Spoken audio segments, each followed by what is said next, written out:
अस्सलाम वालेकुम। उम्मीद करती हूँ कि आप सब खैरियत से होंगे, खुश होंगे, आबाद होंगे।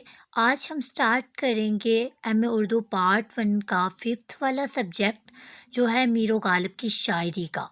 और इसमें ये हमारे पास सबसे पहले पेपर पैटर्न दिया गया है कि किस तर्ज पर ये पेपर हम लोगों के सामने दिया जाएगा और हम लोग इसको किस तरह अटेम्प्ट करेंगे। नोट को पढ़ लीजिए। पहले कुल 5 सवालात के जवाबात दरकार हैं।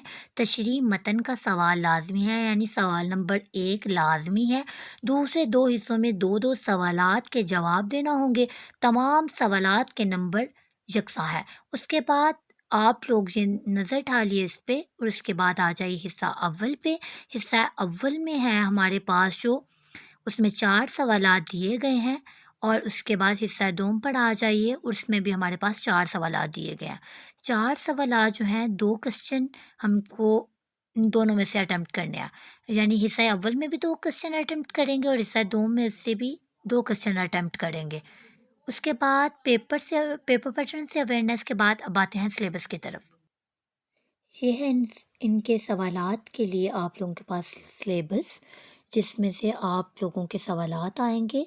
मीर की शायरी का तनकीदी मुतालिया, तो इनमें जो चीज़ें हैं, जो चीज़ों को मैंने टिक किया हुआ है, अगर आप लोग वो चीज़ों को अच्छे से पढ़ लेते हैं, अच्छे से याद कर लेते हैं, तो उम्मीद है कि आप एक हिस्सा को अच्छे से कवर कर लेंगे। उसके बाद आ जाइए गालिब की शायरी का तनकीदी मुतालिया। उनमें से अगर आप ये टिक किए हुए क्वेश्चंस को अच्छे से पढ़ लेते हैं तो इस बात पे पूरी उम्मीद रहें कि इंशाल्लाह पेपर आप लोगों का अच्छा हो जाएगा। उसके बाद आ जाएँ हिस्सा तशरीह में, तो आप लोगों को इसमें से 2-2 अशआर अटेम्प्ट करने हैं। तो इसके लिए आप लोगों के सामने ये हैं गज़लियात, और इसके बेहतरीन तैयारी के लिए यही ज़रूरी है कि आप लोग पास्ट पेपर्स को निकालिए और पास्ट पेपर के स्क्रीनशॉट्स अपने पास सेव कर लीजिए और उनमें जो गज़लियात हैं उनको अच्छे से पढ़ लीजिए। उन्हीं में से मोस्टली हर मर्तबा पेपर आता है और इंशाअल्लाह उसी में से पेपर इस मर्तबा भी आएगा और आप लोग अच्छे से अटेम्प्ट करके आएंगे।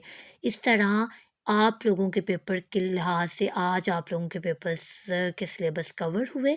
आप लोगों के पेपर्स 5 सब्जेक्ट्स के थे, जिनमें से पाँचों किताबों का सिलेबस आप लोगों को दिया जा चुका है। उम्मीद करती हूँ कि आप लोग इससे पूरा इस्तेफ़ादा हासिल करेंगे। अगर आप लोगों को मेरी वीडियो अच्छी लगी हो तो काइंडली इसको लाइक और सब्सक्राइब कर दीजिएगा। अल्लाह आपको अपने हिफ्ज़-ओ-अमान में रखे। अल्लाह हाफ़िज़।